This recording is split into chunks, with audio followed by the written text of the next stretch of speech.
네, 오늘 말씀으로 호련히 가득하며 각 사람 위에라는 제목 가지고 함께 말씀 나누겠습니다. 제가 지난주에 고향에 잠깐 내려갔다 왔습니다. 갈 때 SRT를 타고 갔습니다. KTX SRT 타고 가니까요. 잠깐 여기서 서울 갔다 오는 정도 시간밖에 안 걸려요. 잠깐이면 먼 경주까지 가게 됩니다. 참 편하죠. 근데 옛날에 불과 한 20년 전, 불과 옛날에 20년 전이 아주 뭔가요? 20년 전쯤 생각하면 제일 좋았던 기차가 뭐였습니까? 새마을호입니다. 새마을호 타면 그렇게 좋더라고요. 4시간 정도 걸렸습니다. 근데 새마을호보다 조금 떨어지는 차가 있어요. 무궁화호. 근데 그거보다 조금 비둘기호가 있습니다. 비둘기호는 거기 이렇게 매달려서 밖에 이렇게 보면서 낭만을 즐기는 기차입니다. 비둘기 타면 몇 시간 걸릴까요? 언제 갈지 모릅니다. 그런데 옛날에 비둘기호 처음 나왔을 때만 해도 그거 타고 가는 게 얼마나 편하고 좋았던 시절이 있었지 않겠습니까? 근데 시간이 흘러가면서 비둘기가 무궁화로, 무궁화가 새마을로, 새마을이 KTX로 이렇게 바뀌어갑니다. 앞으로는 또 뭐가 나올지 모르겠지만요. 지금 KTX가 나왔는데도 불구하고 난 비둘기가 좋아 그러고 비둘기 타려고 하면 비둘기 없습니다. 이제 운행 안 합니다. 이렇게 좋은 환경이 있는데 과거의 것 찾아서 타려고 하는 사람들이 없기 때문에 그것은 이제 더 이상 운행하지 않지요. 근데 신앙생활에 있어서도요, 굉장히 우리가 좋고 유익한 것이 있음에도 불구하고 과거에 매여서 그것이 좋다라고 생각하는 사람들이 있어요. 제가 그런 분 만난 적이 있습니다. 어느 권사님이 성경 공부를 이렇게 하시면서 구약의 다윗 이야기를 이렇게 같이 나누는데 다윗에게 하나님께서 이리로 가라 저리로 가라 말씀하시니까 이리로 가서 전쟁에 승리하고 저리로 가서 전쟁에 승리하고 하는 것을 보시더니 권사님이 한숨을 내쉬면서 그래요. 목사님, 구약시대 태어났으면 좋았겠어요. 하나님이 이리 가라 저리 가라 다 얘기해 주시고 얼마나 편하고 좋아요. 여러분 어떻게 생각하십니까? 그래서 제가 그랬습니다. 권사님께. 권사님, 그때가 훨씬 불편할 때입니다. 성경에 기록된 몇 번만 말씀하셨어요. 몇 번만 얘기하시고 말씀을 별로 안 하셨어요. 아브라함에게도 말씀하시고 10여 년 이상 가만히 놔두시기도 하고 그때 얼마나 속 터지겠습니까? 그런데 오늘은 성령께서 오셔서 지금은 우리와 늘 함께 하십니다. 구약에는 성령께서 사람들에게 오시는데 어쩌다가 한 번 오셔서 역사하시다가 조금 수틀리면 떠나셔요. 우리가 죄 짓고 좀 잘못하면 성령께서 떠나십니다. 그래서 성령의 역사가 끊어져 버리는 경우가 너무 많아요. 근데 오늘 이 시대에 성령의 시대를 살고 있는 우리들에게는 성령께서 한 번 임재하셔서 영원토록 떠나지 않으신다고 말씀하셨어요. 약속하셨어요. 그래서 성령은 지금 우리에게 오셔서 영원토록 함께 하십니다. 여러분, 하나님이 우리에게 옆에 오셔서 도와주시는 정도가 아니라 성령 하나님께서 내 안에 오셔서 나와 함께 거하시면서 영원히 함께 하시니까 얼마나 유익한 시대를 살고 있습니까? 그러니 이 시대는 과거보다 훨씬 유익한 시대입니다. 예수님께서 제자들에게 이렇게 말씀하셨어요. 얘들아, 내가 솔직하게 너희들한테 얘기해 줄게. 뭘요? 사실 내가 너희들하고 같이 있는 거 좋지? 그럼요. 예수님 같이 있으니까 좋죠. 먹을 거 없을 때 예수님 기도하니까 먹을 것도 막 생기고 풍랑이 있는데 예수님 기도하니까 풍랑도 멈추고 아플 때 기도하면 병도 낫고 예수님 함께 하시면 좋죠. 근데 내가 솔직히 얘기하는데 내가 너희와 함께 하는 것보다 내가 떠나는 것이 너희에게 유익이다. 아니 무슨 그런 말씀을 하십니까? 말도 안 됩니다. 왜 예수님이 떠나는 게 유익인지 아세요? 예수님이 떠나셔서 승천하시고 난 다음 거기서 우리에게 성령을 보내시기 때문에 유익하다라고 말씀하셨어요. 예수님은 우리에게 성령을 보내시기 위해서 우리를 떠나십니다. 그래서 예수님은 십자가에 못 박히시고 3일 만에 부활하시고 40일 동안 제자들과 함께 하시다가 제자들을 떠나십니다. 내가 너희들을 떠난다라고 승천하셨어요. 떠나시고는 너희는 함께 모여 기도하고 있어라. 아버지가 너희에게 주시겠다고 약속하신 바로 성령을 받을 때까지 기도하라고 말씀하셨습니다. 그래서 제자들이 모여서 기도합니다. 기도하던 중에 그들이 모인 그 자리에, 이렇게 모인 자리에 성령께서 임하십니다. 충만하게 불로 임하셔서 각 사람 머리 위에 불의 혀같이 각 사람마다 임하는 거예요. 신앙생활 오래 한 사람만 성령 받는 게 아니고 기도 뜨겁게 한 사람만 성령 받는 게 아니라 그 자리에 있는 모든 사람이 성령 충만함을 받게 된 거예요. 오늘 이 자리가 그렇게 성령 충만한 자리가 되기를 주의 이름으로 축복합니다. 여러분, 성령 충만함을 받고 성령을 받고 살아가면 우리에게는 하나님이 함께 하심으로, 영원토록 함께 하심으로 우리는 두려움도 없이 염려도 없이 불안함도 없이 평안한 가운데 살 수 있습니다. 그런데 여러분 의심스럽죠. 그럼 내가 성령 받은 사람인가? 의심스럽죠. 에이, 나는 초신자인데, 나는 이제 신앙생활 한 지 얼마 안 됐는데 성령 받았나? 뭐 교회 와도 뭐 특별히 뭐 이렇게 뭐 뜨겁게 뭐가 오는 것도 없고 뭐 마음에 뭐 뜨겁게 변화된 것도 없는데 성령 받았나? 헷갈리는 분들 계실 겁니다. 여러분, 누가 성령 받았다 그러면 주변에서 그런 얘기 하시는 분들 계실 거예요. 나 성령 받았어. 난 성령 체험했어. 내가 어디 기도원에 가서 기도하는데 막 불이 내 안으로 확 들어오고 뭐 혀가 꼬이면서 막 방언이 되고 뭐 이렇게 얘기하는 분들 들어보셨을 거예요. 아, 그것도 성령 받는 거예요. 그런데 그보다 더 많은 경우 성령께서는 언제 우리에게 찾아오시는지 모르게 호련히 역사하십니다. 우리가 읽었던 2장 2절에 보니까 호련히 하늘로부터 급하고 강한 바람 같은 소리가 있어 그랬죠. 호련히. 성령께서 역사하시는 모습을 아주 정확하게 표현하는 게 호련히입니다. 성령께서는 호련히 역사하십니다. 호련히라는 게 뭡니까? 예상치 못한 시간에, 기대치 못한 시간에, 언젠지 알지 못하는데 성령께서 일방적으로, 성령께서 임의로 갑자기 이루어지는 것이 호련입니다. 여러분에게 성령께서 여러분에게 임하시는 것, 언제 임하시는지 몰라요. 또 언제 임하셨는지도 여러분 몰라요. 모르는 가운데 호련히 임해요. 마치 여러분 감기 바이러스가 내 안에 들어올 때 예고하고 들어옵니까? 제가 오늘 감기 바이러스 친구 한 4-5명이랑 당신 코를 통해서 오른쪽 콧구멍으로 잠깐 방문하겠습니다. 그러고 방문하지 않아요.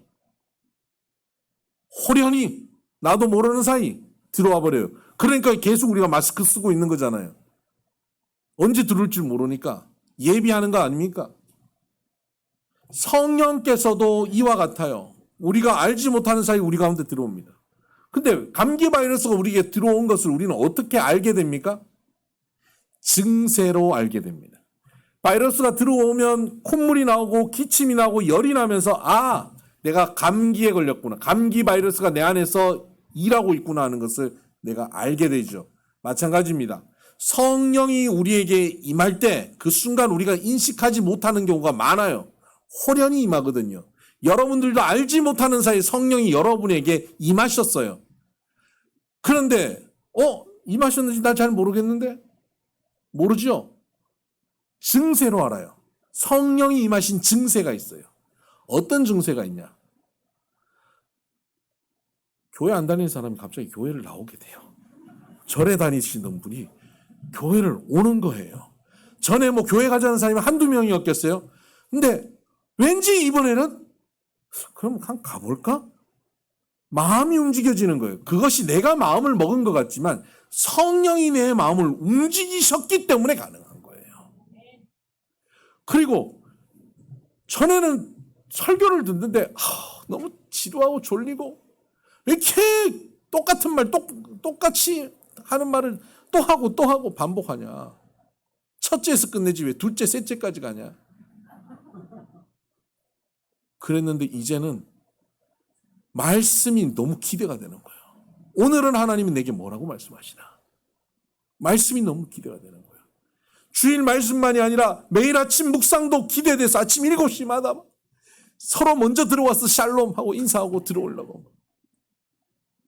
그렇게 말씀을 듣고 말씀이 들려지고 말씀 시간이 졸리기만 하던 사람이 말씀이 들려지고 깨어나기 시작하면 성령이 역사하시는 증세예요. 이게 거기에 내가 죄인이구나. 내 인생 내 마음대로 다 할 수 있는 줄 알았는데, 내 자녀 내 마음대로 잘 키울 수 있는 줄 알았는데, 내 사업 내 마음대로 하면 되는 줄 알았는데 내가 아무것도 할 수 없습니다 하고 하나님 앞에 고백하고 하나님의 능력, 하나님의 은혜로 살게 하여 주시옵소서라고 하나님 앞에 의지하게 되는 순간, 이게 사람이 만드는 게 아니에요. 이게 다 여러분 안에 성령께서 임하셨다는 증세입니다. 여러분 성령의 증세가 있으십니까? 성령의 증세가 있을 때 먹어야 되는 약이 있죠. 구약과 신약을 먹어야 됩니다. 성령의 증세가 나타난 사람은 말씀을 열심히 먹어야 돼요. 그러면 성령께서 내 안에서 왕성하게 역사하시고 일하기 시작하십니다. 특히 성령이 내 안에 임하셨다는 것이 분명하게 느껴지는 것은 뭐냐면 고린도전서 12장 3절 이하에 보면 누구든지 성령이 아니고서는 누구든지 예수를 주라 시인할 수 없다 그랬습니다. 여러분 예수님을 여러분의 인생의 주인으로, 내 인생의 구세주로, 나를 살려주실 분으로 고백하고 있다면 그것은 여러분의 인지 능력으로 고백하는 것이 아니라 성령의 역사로 고백하게 된 것입니다. 그러므로 내가 예수님을 주님으로 시인한다면 의심할 나위 없이 여러분은 성령 받은 사람입니다. 여러분 지금 다 성령 받은 사람일 가능성이 높습니다. 다 증세가 있으십니다. 두 번째로 성령께서 임하실 때 어떤 식으로 임하시냐면 가득하게 임하십니다. 2절 보십시다. 호련히 하늘로부터 급하고 강한 바람 같은 소리가 있어 그들이 앉은 온 집에 가득하며 가득하게 역사하십니다. 성령님은 그냥 오시는 정도가 아니라 가득하게 오시기를 원하십니다. 여러분 컵이 있는데 컵 안에 물이 있는 것과 물이 가득한 것은 다르죠? 물이 조금 남아있어도 물이 있는 것이잖아요. 근데 가득하면 흘러 넘치는 것이죠. 성령께서는 우리에게 오시는데 그냥 조금 임하는 정도가 아니라 가득하게 임하시기를 원하십니다. 그러면 성령께서 우리에게 그냥 가득하게 임하시면 되겠네요? 아니요. 호련히 우리에게 오시는 것은 성령께서 임의로 성령의 뜻대로 우리에게 호련히 오셔서 우리의 마음을 움직이고 우리를 변화시켜 가시지만 가득하게 하는 일은 성령께서 임의로 마음대로 하시지 않아요. 가득하게 되는 것, 그것을 성령의 충만함이라고도 표현하는데요. 성령의 충만함은 성령께서 일방적으로 하시지 않습니다. 왜냐하면 성령은 인격적이신 하나님이기 때문에 그렇습니다. 인격적이신 하나님은 인격적이신 하나님이 우리에게 충만하고 가득하게 되려면 우리의 동의가 있어야 돼요.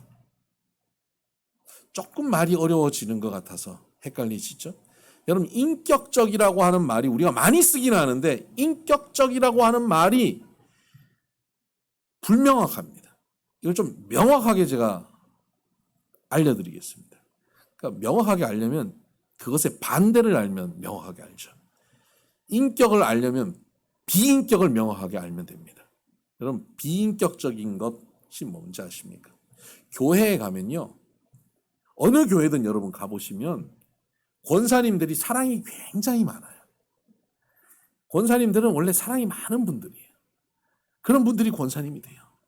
근데 사랑이 많은데 어느 교회든 사랑이 많은데 권사님들이 갖고 있는 문제점이 있어요. 비인격적이에요.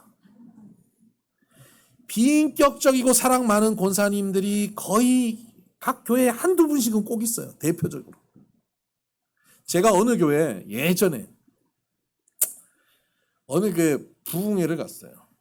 요즘 같은 시대가 아니에요. 요즘은 그런 일들 거의 없는데 이것도 한 20년 전이니까요.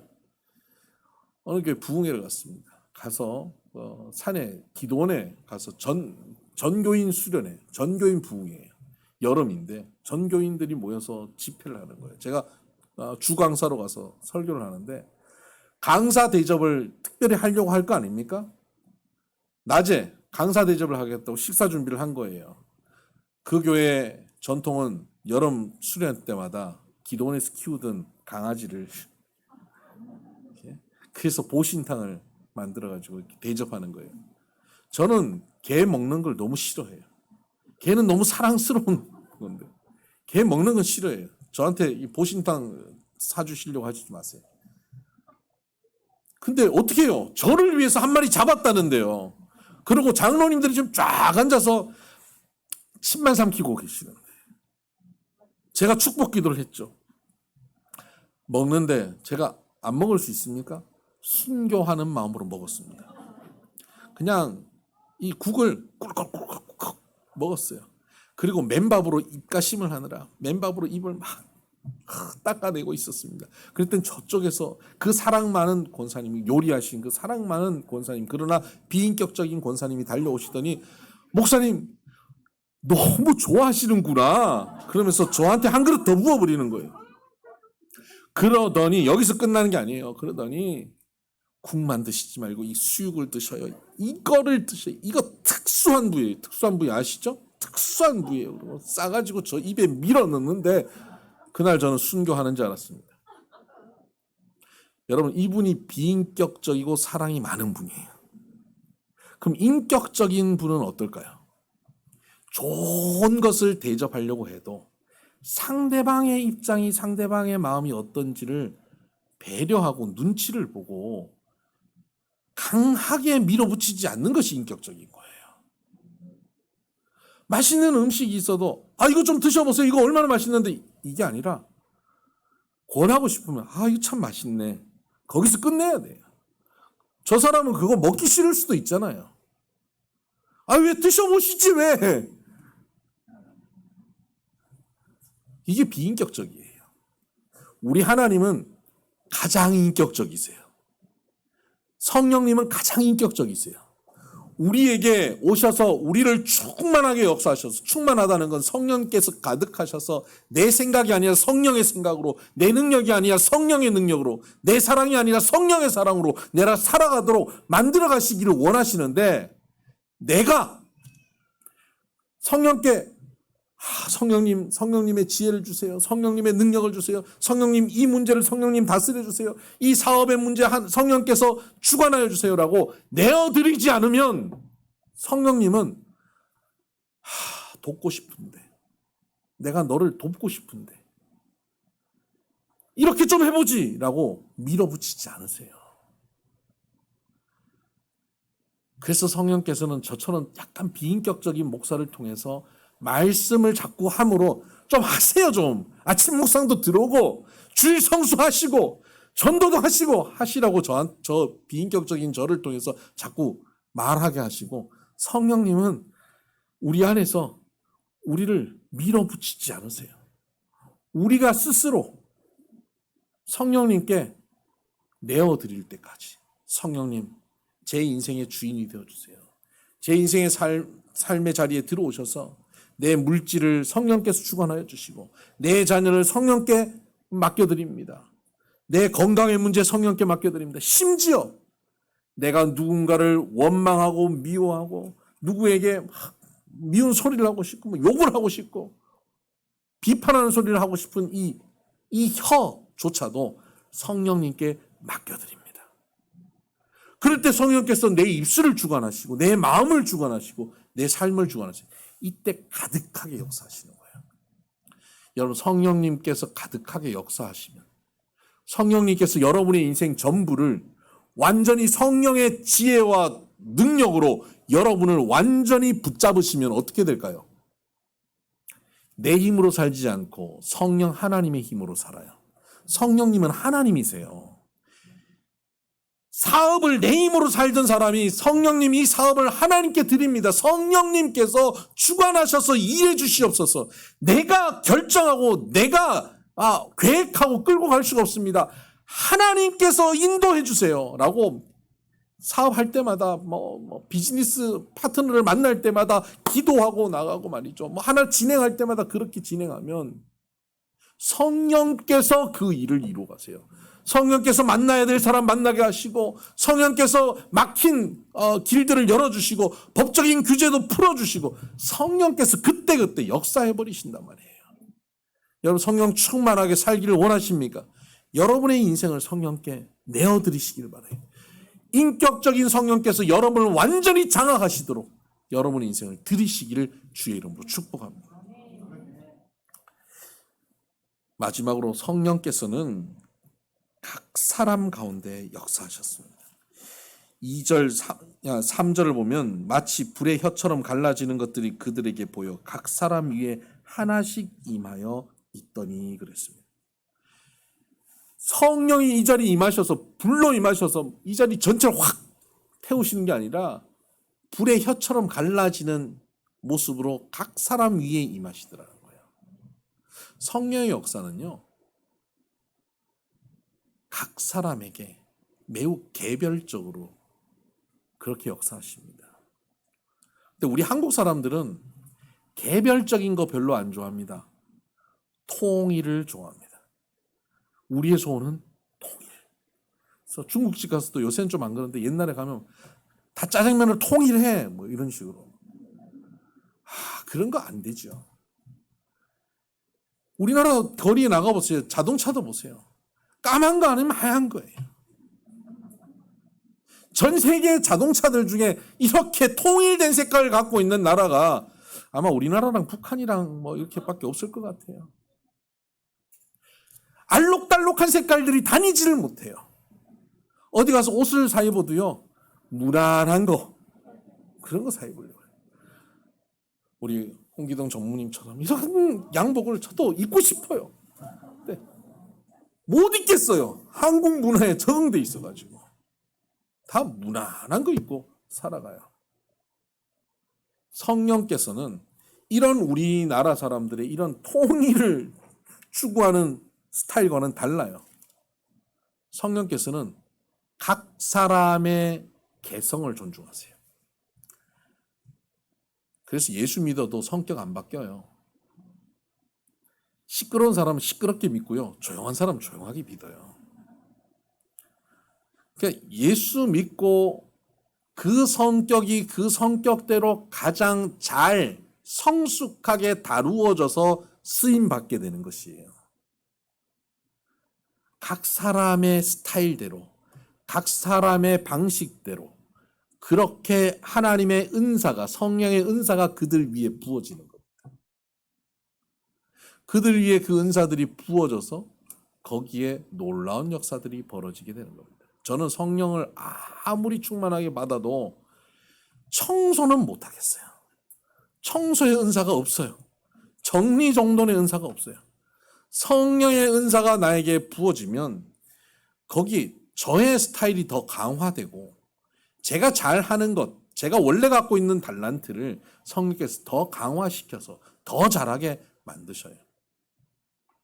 그런데 우리는 신앙생활 하면서 자꾸 어떻게 하냐면요. 자꾸 남들을 왜 그렇게 하냐고 손가락질하는 사람들이 있어요. 교회 안에서. 아니 집사가 돼가지고 권사가 돼가지고 장로가 돼가지고 목사가 돼가지고 왜 그러냐고. 그렇게 얘기하는 사람들의 생각에는 뭐가 있냐면 집사는 이래야 된다. 권사는 이래야 된다라고 하는 기준이 있는 거예요. 그건 자기 기준이에요. 하나님은 이런 집사 저런 집사 다 다양하게 세우시는 거예요.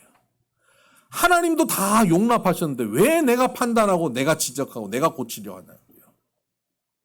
그러니까 교회 안에서 절대 하지 말아야 되는 게 뭐냐면 가르치려고 하는 걸 하지 마세요. 가르치는 건 공식적으로 저에게 부여된 은사예요. 맞죠? 제가 가르칠 거예요. 여러분, 저의 사역에 침해하지 마세요. 교회 안에서 서로 가르치려 들지 마세요. 괜히 가가지고 김 집사 나니까 얘기해 주는 거야. 내가 김 집사 사랑하는 거 알지? 기분 나쁘게 듣지 마라. 내가 사랑하니까는. 기분 나쁜데 어떻게 기분 나쁘게 안 들어요? 자기 부인한테 얘기해도 자기 남편한테 얘기해도 기분 나쁜데 자기 자식도 잔소리하면 기분 나빠요. 왜 교회 와갖고 잔소리 하려고 그래요? 잔소리 하지 마세요. 그 잔소리 안 하고 참아요. 그런 사람이 혼자서 나오는 말이 있어요. 영 마음에 안 드는 사람 보면 이런 말이에요.